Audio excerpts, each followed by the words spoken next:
So you can set up on your Google account, and then maybe using Mail on your Mac, on your iMac or whatever, you could then view your Gmail messages and stuff like that.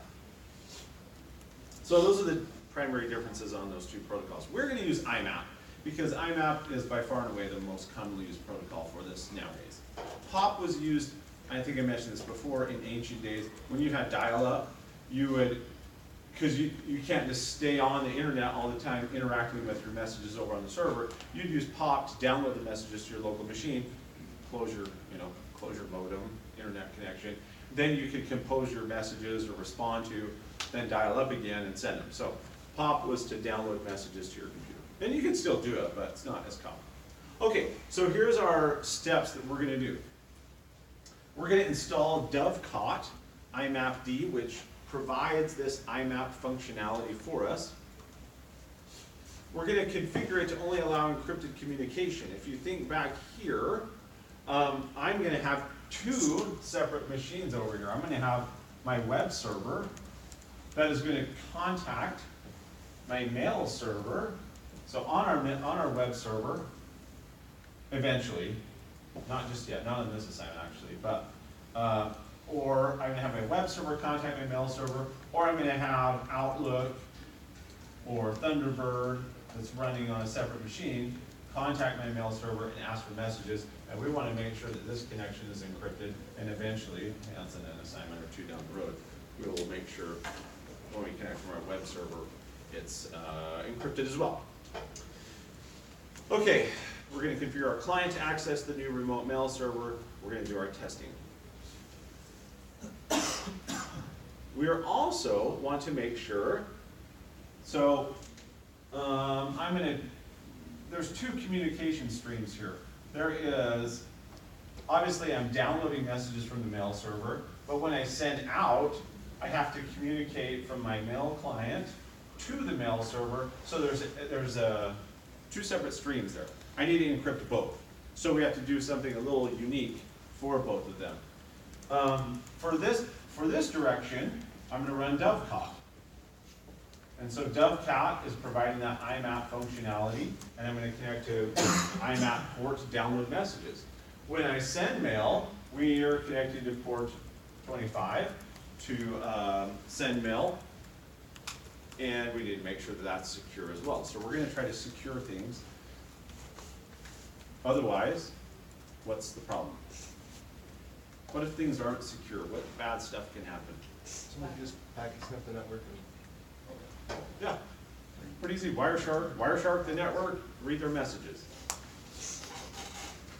So, and remember, this is only secure between the MTA, or the MUA, I'm sorry, and the MTA.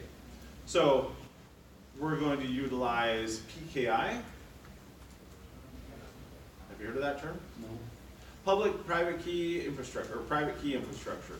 And all it is, and we'll actually use this a little bit later as well, similar infrastructure for securing websites. It's the same thing. So the basics of PKI is you have a certificate and you have some keys. And in fact, just really quick, we'll talk more about it when we get to web stuff, but you have a public key and you have a private key. So who can have the public key? Anybody, because it's public. So basically, if I want to, if someone wants to send me, let's see, how would I say this? Right here. If I want to send this guy secure messages, I'll ask him for his public key. I'll download it. I'll encrypt that message using the public key and send it over this communication stream. And on the remote machine, he's the only one that can decrypt it because decryption is done with a private key. Now these keys, you can think of them as physical keys. They're not, obviously. They're just a series of bits that can't be brute force very easily, or guessed. They can't be guessed very easily. So public key is used for encrypting. Private keys are used for decrypting. Okay, so we're going to install some server software that does that. We're going to configure our mail transport agent to support encryption on standard encryption ports. And we're going to configure our mail transport agent to use secure authentication socket layer for authentication. Okay, that's all kind of Greekish, but we'll hopefully pull it together when we do it. And then we'll actually configure the email client. We're going to configure Outlook or Thunderbird. And then we'll have to configure our client to connect back to our mail transport agent to be able to interact with send and receive messages. So that's what we're trying to accomplish. Let's go see how we accomplish it. I'm a little bit ahead, but it's good because I always fall behind eventually. Okay, first thing is let's look at IMAP. So we're doing two separate things. We're going to look at this stream first. And once we have that working, then we'll worry about this other stream. So the first stream we're configuring is IMAP. So we're going to install on our mail server, we're going to install this Dovecot IMAPD, which provides the secure IMAP service. And you can see that it created the directories there in Etsy Dovecot for us. We will have to go configure, edit one or two of those files.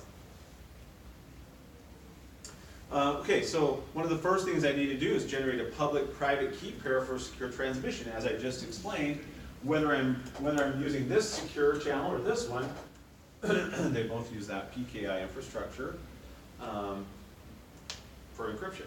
So let's see how we do that. So I'm going to go over to /user/share/dovecot, and there's this make cert script, which might be useful, but we'll edit a file first before I generate that. So I went and said, all right, let's edit this file.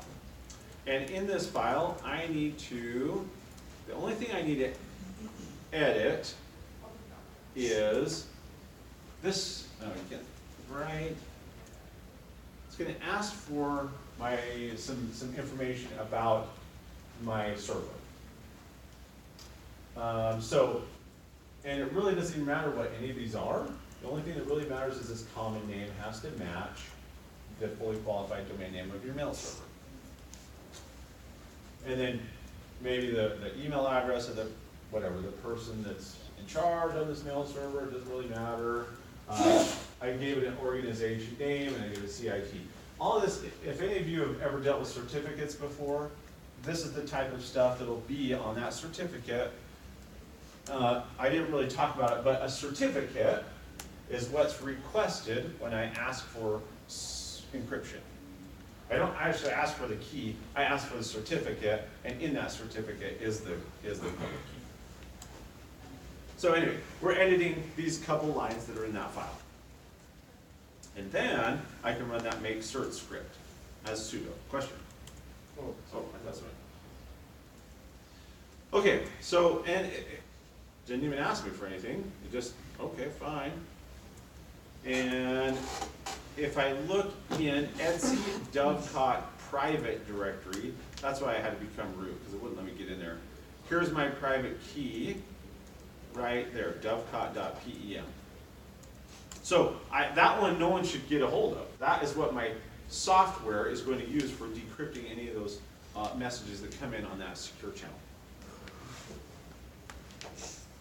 Okay, so then if I jump over to my Etsy Dovecot directory, we're going to edit another file that's going to set Dovecot up for encryption again. Okay. So basically I'm telling Dovecot, where is this private key at? And so I tell it, or first of all, I guess I use that term interchangeably and I shouldn't. I tell it where the certificate's at and where the private key is at. Remember, the certificate has the public key in it, and then I also have to tell Dovecot where the private key is at so it can do some decryption. So pretty much I just went and edited those two lines. I might have had it uncomment that, I don't recall. So at least those three lines, make sure that they're in there. And there should already be existing lines in there. You just have to make sure that you edit them to reflect the correct path where you've stored those keys in PEM file. Okay, so then I restart Dovecot and hope that there's no errors. Actually, we don't just hope. We always got to test, right? So the way we test, or at least one way we test, is we can run a command that shows me what ports are open on my machine. Have we looked at that command before? Netstat, yeah, I was shown that. I don't remember if we did. It's not in my screenshot here. I think it's in my screenshot a second later. But we can see here, from this command, I can see that